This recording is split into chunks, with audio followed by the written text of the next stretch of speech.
Hi, my name is Alan Joseph Matthew, and this is my final Korean culture assignment. And the topic that I chose is Gukak, the traditional Korean music, the modern transformation, and the cultural identity is the topic that I chose. And the second slide, it's an introduction. It talks about Gukak, as it is an Korea's traditional musical heritage, embracing chord melodies, folk tunes, and ritual sounds that have shaped Korean culture for generations.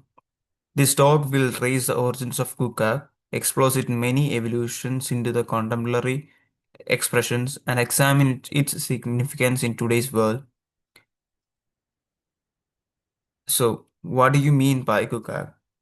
This name, given to the entire tradition of Korean music, which is interpreted to mean the national music. When viewed in relation to Western music traditions, there are generally two broad levels of music in the Gukak genre, which are chord musics and the folk musics. Korean, Korean chord music is further divided into Chinese music, referred to as the Aka, the Koreanized version of Danka Aka music, also of Chinese origin, and indigenous music referred to as the name Gahana. These musical traditions served various purposes at court. And coming to the fourth slide, it talks about the historical background.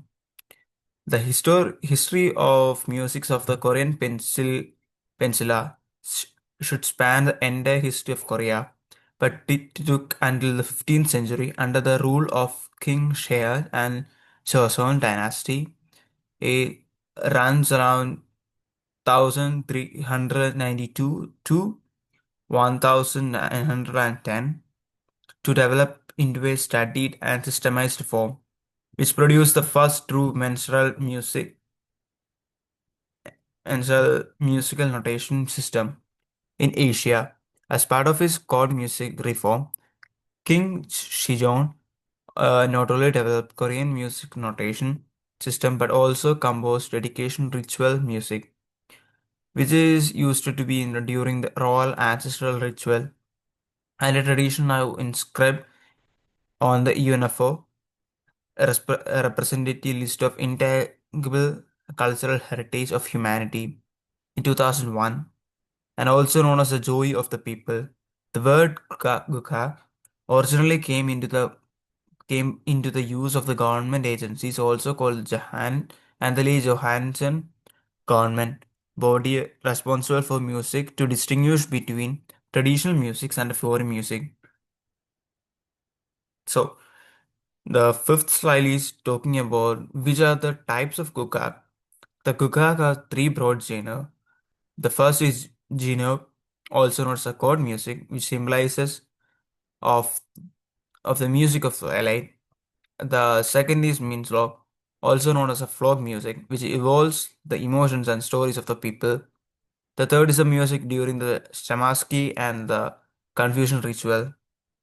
All this been taken from Korean Culture Center, the site.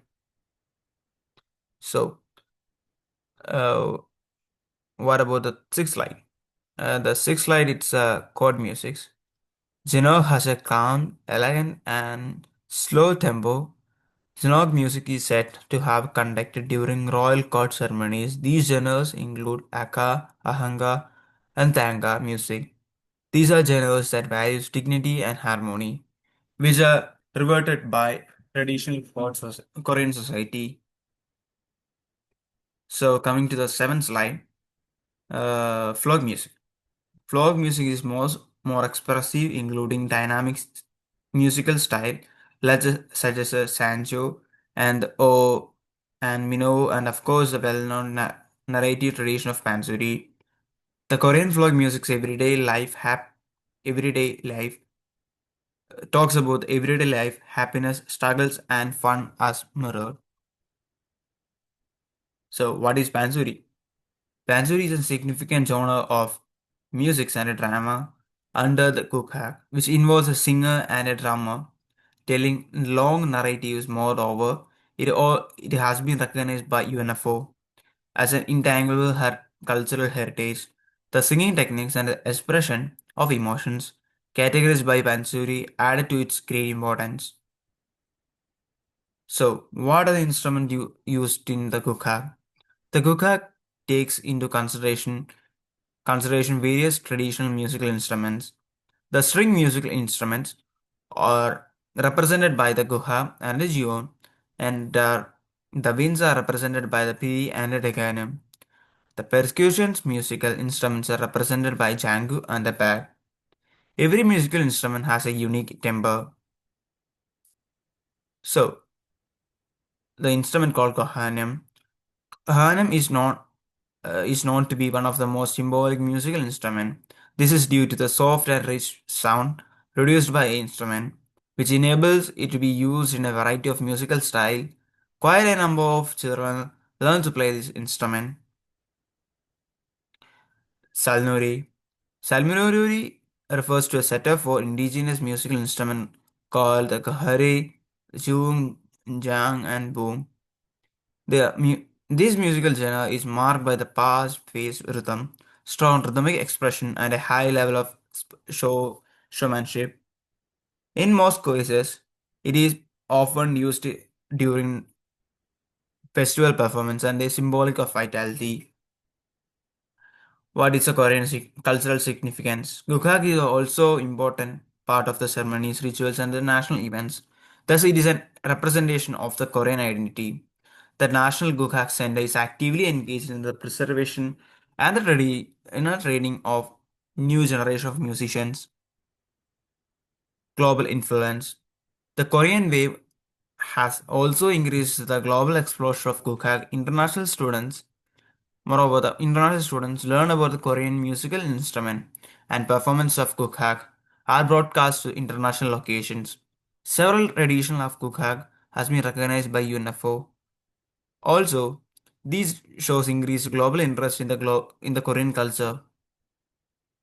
And the last slide, the conclusion. In summary, Kokak is both heritage and practice.